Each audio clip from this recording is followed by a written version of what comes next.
Wow.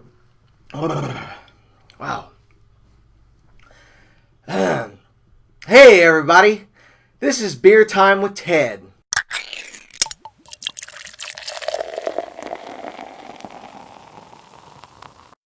Episode 2.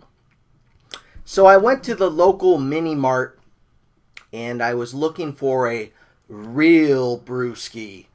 Something that the metal madman would be proud of. They didn't have any of these IPAs, I think it's what he calls them, there. They just had a bunch of stuff I don't know about. You know, I know about Budweiser and Corona and some other stuff, but I'm not really a beer connoisseur or alcohol connoisseur. I don't know much about it, so I'm not going to pretend to. This is about me drinking a brew with you guys while talking, telling you a story. So we got a brown paper bag, baby. You know what a brown paper bag usually means? There's some ghetto in this brown paper bag. Let's open it up. Woo! Ready? What is this? I've never had one before. Four Loko. What is a Four Loko? Can you tell me? Let's see, what is this? Premium malt beverage with artificial flavors. I tried to find the strongest thing they had in there in the mini mart, and I think I found it. It says 12%, and I'm a lightweight, so I don't know if I can do this whole thing. Watermelon flavor. This will be interesting. Contains alcohol. No shit, it contains alcohol. And yes, I'm going to use profanity in this video. This is a drinking video. Who texted me? Alright. So, here we go. Hey, it smells like watermelon candy.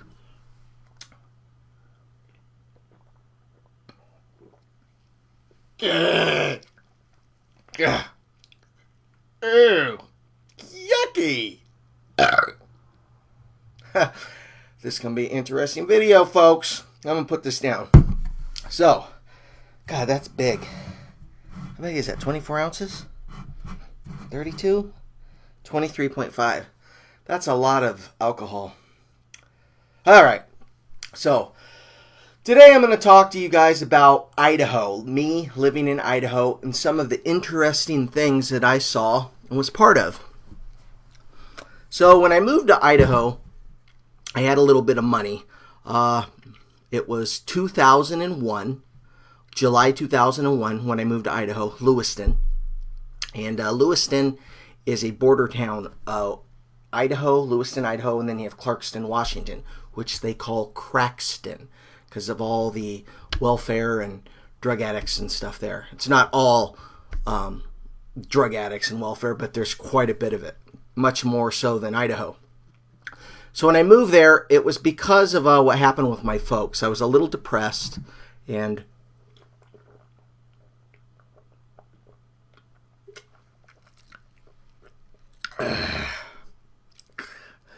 who drinks this shit? Yuck. This is a challenge video, boy. So I was a little depressed. I had left California because I felt like it was haunted. So many bad memories and stuff. I had some female problems. And just, it was like I was being chased by ghosts, my parents and stuff. My family wasn't really communicating with down there, and I really don't anymore. So I moved around a lot, all over the country, and then I flipped a coin. I had a friend in Vegas that I've lost contact with now, and he was going to get me a job in Las Vegas, working security at one of the big casinos. But then I had a ex-brother-in-law who I knew very well. He was married to my sister for a long time, one of my sisters, in Lewiston, Idaho. And he said, you know, Lewiston, big city, you can get a job here real easy. So I flipped a coin, and I ended up going to Idaho. So I got to Idaho, I was like, what the hell is this? People always ask me, what brought you to Idaho? And I always say, lies and deception, baby. Because I was told it was a, big city and I could easily get a job. No. It was hard to find work there. They have two big places to work, Potlatch Lumber Mill and ATK, the Bullet Factory. So at first job there was working retail, seasonal thing. I did at a Walmart for a couple months. And then I got a job at a convenience store called Zip Trip. And I worked at Zip Trip for a little while, working 410s and the weekend dealing with the boozers and the rowdy drunks and stuff, because it was right on Main Street in Lewiston.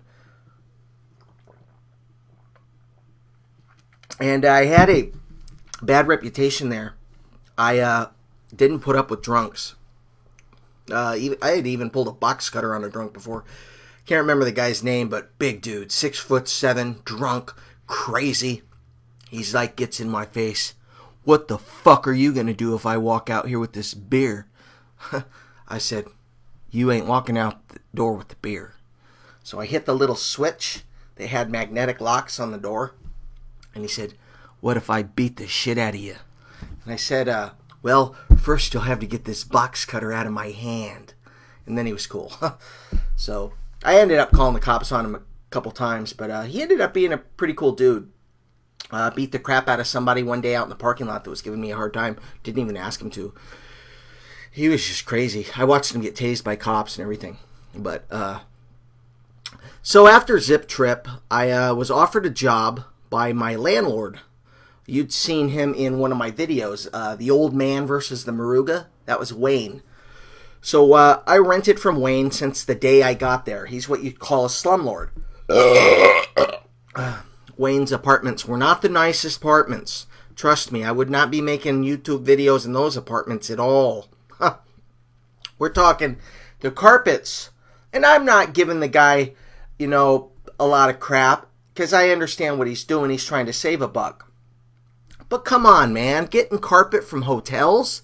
My apartment had like 3 or 4 different carpets in the one apartment.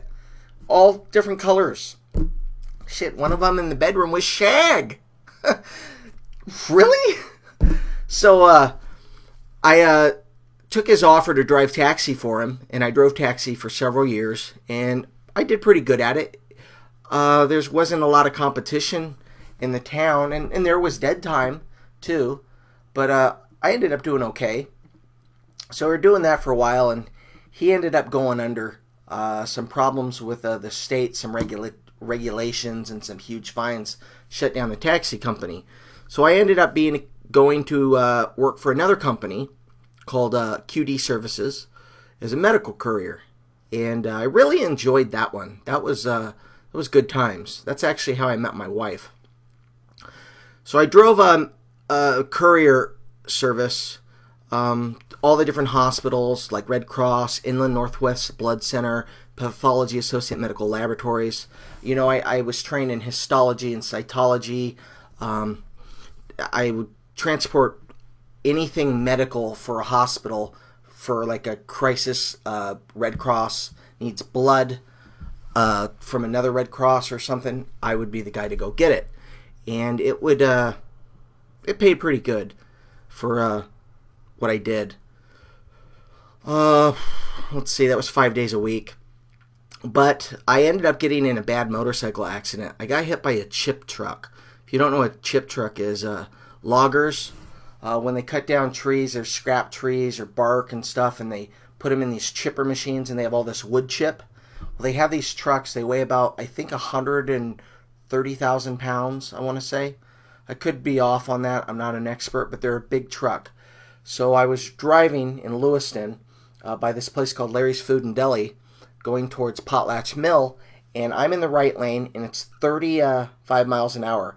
And behind me in the left lane is a chip truck. See, the alcohol's already affected me. I saw it back there, but then it just came up and sped up, and there was nowhere I could go. It was merging into one, and I started to hit the brakes. He must have been doing about 50, and he come up and pushed me into the curb and went kind of right over the motorcycle. So I flew off the handlebars. I was in pretty bad shape. Bruised a couple bones. had major road rash, wasn't wearing my helmet, and I was lucky to be alive.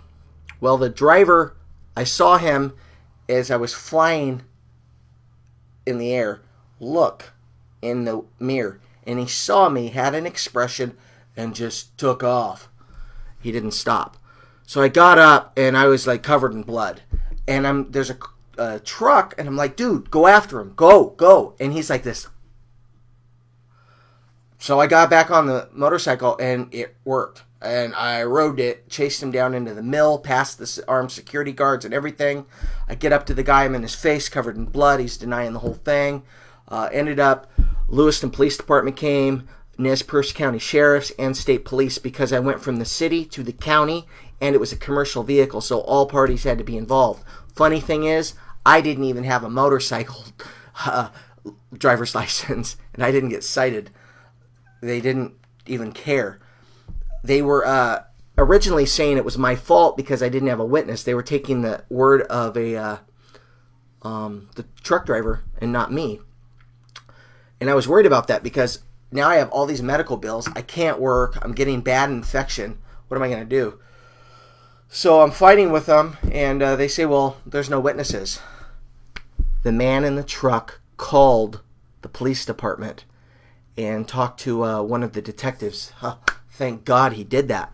He thought that I died because, I don't know, I guess he didn't see me get up on the motorcycle and chase him down. He thought I died because I wasn't wearing the helmet. He thought I hit the ground so hard the helmet flew off. And he told a story.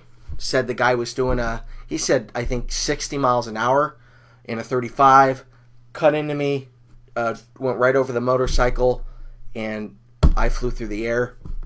So, company ended up getting cited. They had to pay all my medical bills, pain and suffering, and I didn't sue them or anything. I didn't even go after pain and suffering. They gave me a little check anyway, paid for the motorcycle, bought my wife a nice computer, and took some time off of work to heal up. I had nice infections in my arms and elbow.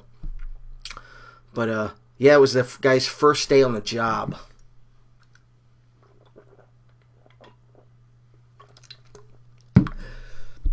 I was riding the motorcycle to go to that medical courier company to let them know that I was going to be quitting because I was moving up to Washington to get married and be with my wife.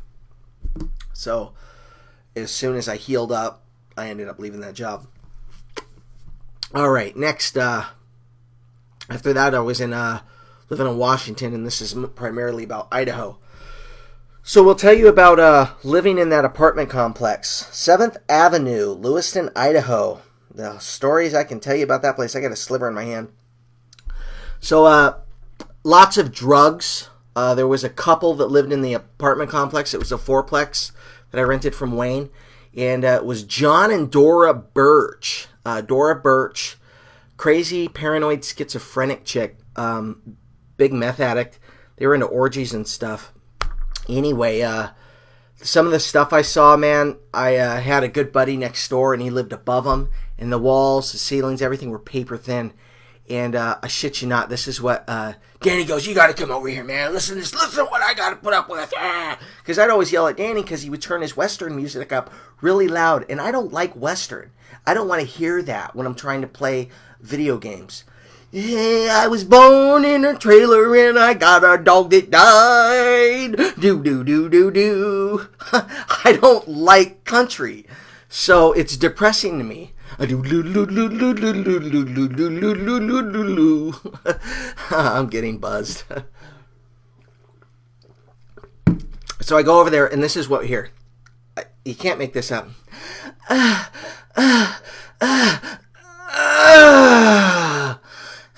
Next.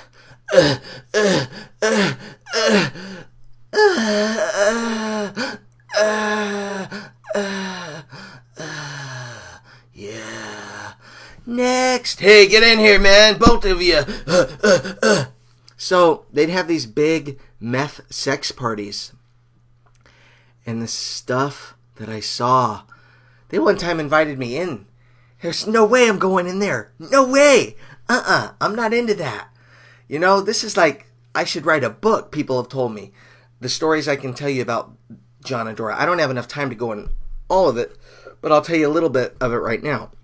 So, first time I see the inside of their place, they open up the door and I walk in, and I'm like, holy crap, I've seen a lot of houses with wall of shame, you know, where you have the picture frames of all your relatives and everything. One wall. You go in their house, and I shit you not, all the walls, everywhere you can look, is a picture frame. And I'm like looking, but not really looking. And then I'm like, oh, what the fuck? They were taking the porno books and the porno mags and cutting out the pictures and putting them in frames. Everywhere you look, every room, it's just like chick going like this.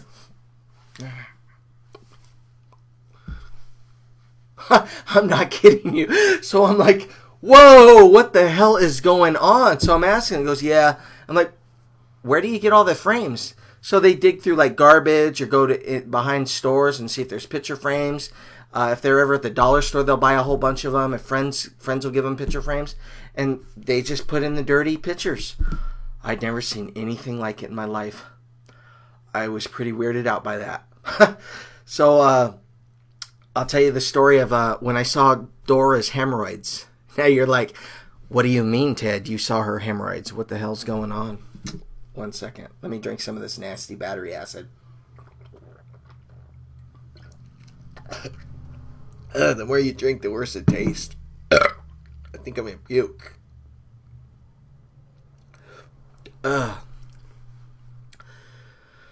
So I knocked on the door one day. I don't remember why. I should remember why, but because of what I saw, it traumatized me. So I knocked on the door, and the door was open a little bit, and I hear Dora say, "It's open!" So I pushed it open with my knuckles, and there she is. She's on her knees, wearing assless leather chaps and some weird top. And it looked like gummy worms or a little mop sticking out the back of her butthole. Now, I didn't know that hemorrhoids could get long. I thought that they'd be like this. That's it. These things were like worms sticking out of her butthole. It really looked like she had dreadlocks coming out of her ass. So I was like shocked. I saw so much in 15 seconds, it burned into my brain. She was shaving what looked like, and I'm sorry, I don't want to offend anybody, but a homeless Jesus. Picture a homeless Jesus shaving his balls. Shaving cream on them, penis, holding it up, shaving the man's balls because she doesn't like pubic hair. Yeah, I immediately like gagged and turned around and walked away. And she come out with shaving cream. Oh, what do you want? What do you want? And I was like, oh, later, gotta go. Ran up there, locked my door, and screamed. Yeah, I told Danny what I saw, and then Danny was like, why don't they leave? Why don't they move out? Why don't they go to jail? Danny was always calling the cops on him. Danny was a crazy, paranoid, schizophrenic, bipolar with illusions. Danny's a whole nother beer time with Ted, and I could tell you more stories about Dora. I'll tell you one more about Dora, and then we're going to end this video. And then if you want to hear more stories about John and Dora, I'll tell you more.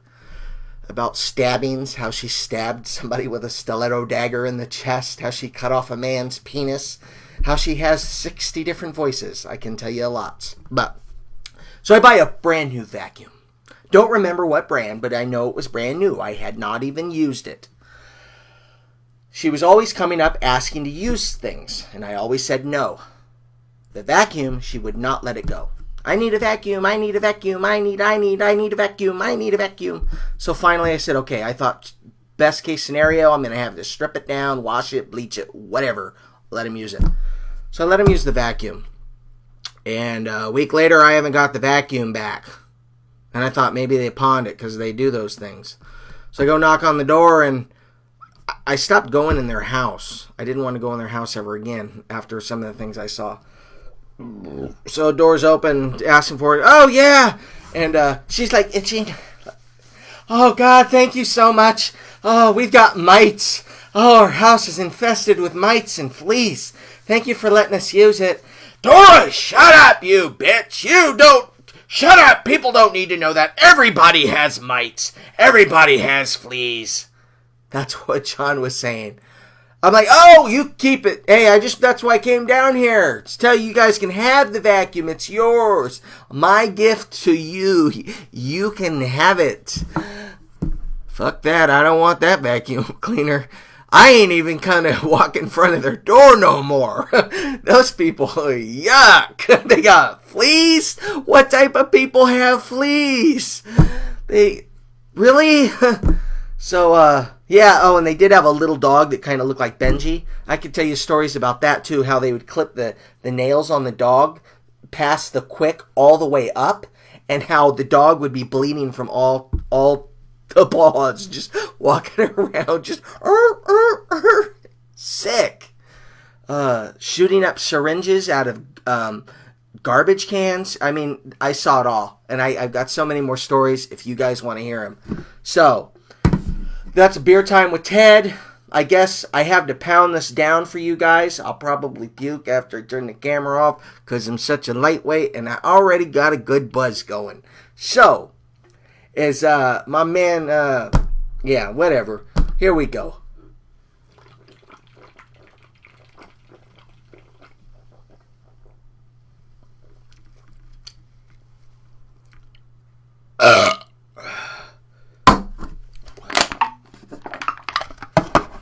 That's an episode of Beer Time with Ted. Have a good day. Like always, let's spice it up. We'll see you in the next video.